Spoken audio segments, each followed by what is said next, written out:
Hello guys, welcome to another episode of Clues, Cues and Reviews, and today we're talking about One Piece chapter 863, or the latest chapter of One Piece. I'm going to keep this introduction short because a lot of my thoughts have been explained and really what I've talked about in the introduction to Black Clover, which if you haven't seen, check it out. Please do so. So I will keep it short and sweet. For a setup chapter and for just the introduction of the chaos that is the Tea Party, it was pretty amazing, to say the least, the implications and everything else. So let's get into that. We won't waste any more time. Let's get into this review. So there's quite a few different points here, and a few things I want to add that isn't really explained in the chapter, but just things to consider. And let's kind of go through it. So the first thing I want to touch on is the explanation of the entrance. Now, if you think back to last week, even in my conversations, what I mentioned about that, there was part of it that was vague or kind of got you guessing. So I'll explain. When in my initial video, when I talked about it, I said that it must be the other members of the Straw Hats that are the clones of Luffy, but they had animal features. So it could only ever be really the other members of the Straw Hats, like Kara and Chopper, or homies. We had that clarification this time around, so I'm glad to have picked the wrong option. A lot of people did get it right. I was thinking about that. It was going to be one or the other, and it was the fact that he grabbed some homies. We put Mary in the cake. He broke loose. What this ultimately does is, although we had this plan, and this well thought out plan, which was a bit crazy by Capone Bedge, this is a better plan, because from this chaos, a lot more things have happened. So let's kind of explain. So we've got this chaos. Luffy's free. Big Mom's losing her mind. The wedding cake is destroyed. That is that window of kind of chaos that we needed for the rest of the plan to work. Now, with that being said, now Mondo and the rest of them know that Opera were lying. Now that, you know, even though these clones are out, Luffy's not scared to say, I am the real one. There's so much to it that goes against everything that Capone Bedge thought of. You saw his face when he said, yeah, it's me. Brilliant. People are reeling off this. It's just perfect. Now, next point. Katakuri. Katakuri basically saw a future where Luffy broke the photo. This is actually a two-pointed thing, which I'll talk about towards the end. I believe Katakuri can see the future, and he will make attempts to change it, but he can't necessarily see the changes and those implications. It's kind of like the whole thing about the kind of the cobwebs of future and changing the future. One ripple effect can do many other kind of different ripples, and it's very hard or impossible to kind of imagine that possibility. What it also does, though, is explain potentially a further development of this haki. So we know now that the person can develop his haki to the level where he can see the future. Potentially there's somebody out there, like Shanks, for example, who can see multiple futures and choose the best path to kind of eliminate possibilities.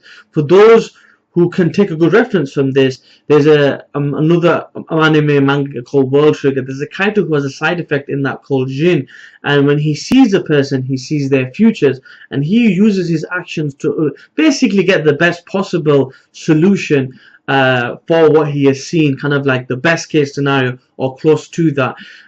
So this is potentially what something could happen in the future. Maybe Shanks can do this, maybe a member of his crew, or maybe another member of a Yonko's crew. So bear that in mind. We also get deeper explanation about Katakuri, not to a greater degree, but we have another element. We find out his Logia.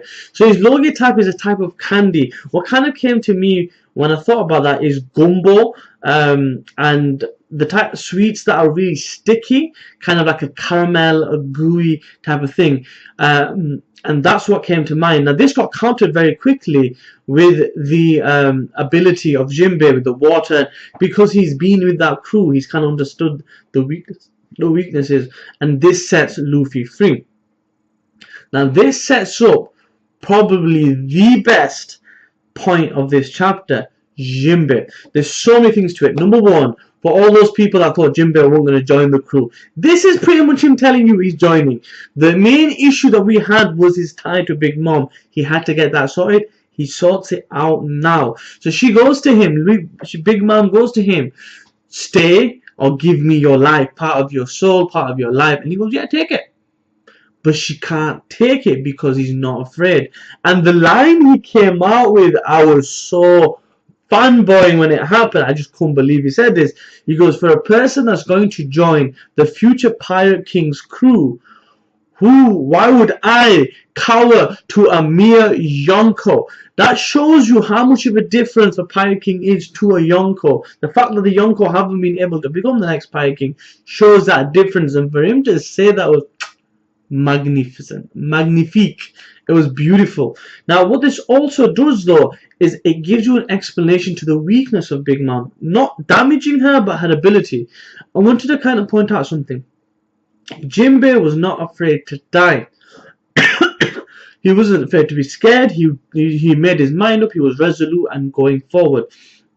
Now, take Pedro's example. His example is a bit different. He wasn't scared of Big Mom. If he was scared, he would never have tried to steal Poneglyphs, never have tried to fight Baron Tamago. He even gave up his eye.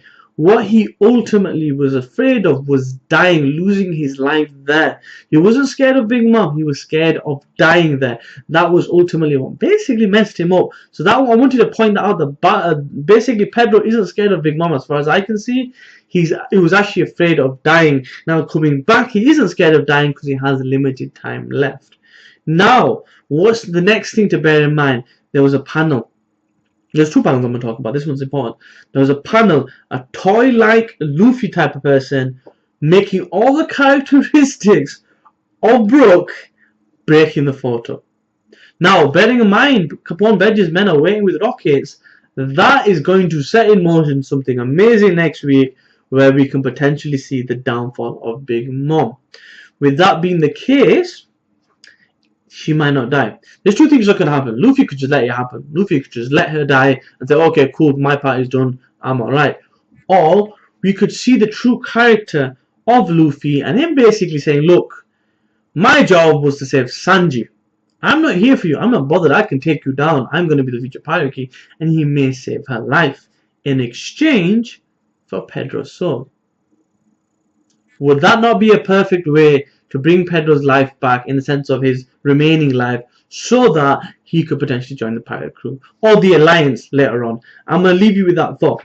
Now, the second panel, bear in mind, I found the whole Brook thing amusing as hell. I was like, yo, if that is him being a toy, if he's found a way to do it in a different way, that is amazing. I love it. Now, the last piece I want to talk about, Big News Morgan. Now, it's a little thing, it's a little panel, it's a little kind of speech bubble, but these implications are quite vast. I'll explain. Big News Morgan is effectively the main guy, the CEO, the head honcho of the news. He effectively controls the news and does what he needs to do. If you think about all the news that have come out from or about Luffy and the crew, they've been very biased, they've been very directed by the kind of notions or objectives of the world government. It was only up until this Dressrosa thing happened that we got some of the truer news out there about Luffy. Now, because Big News Morgan is seeing this firsthand, it could basically change the way the world looks at Luffy. It's big news that the guys from the World Generation, that's a big thing. The fact that a former emperor, a former Shishibuka I should say, is joining him is big news. The fact that he sees this for himself can basically make this the most spectacular thing ever. His actions can now make him even more notorious than he has been in the past. Now, this could be a different thing. If you think about the way Bartolomeo sees Luffy, he's a fan, he's a fanatic, he wants to help him achieve his goals. What if Big News Morgan follows a similar path? Maybe not as extreme, but maybe because he's now seen him in action, sees the potential, sees what he's capable of, now pushes this guy from a media perspective as the next Pirate King. I'll leave you with that thought. Brilliant chapter, 10 out of 10, amazing chapter. Knocked it out of the park, home run. Lovely business. I cannot wait for next week. This is my review. These are my thoughts on the chapter. You let me know what you think either on Reddit, on my Twitter. I always leave the links in my description, or in the comment section below. I will see you next time. Peace. And by the way, My Hero Academia will be coming out tomorrow. It's like nearly 12 o'clock. This will probably be the last video for today. I will see you tomorrow. Peace.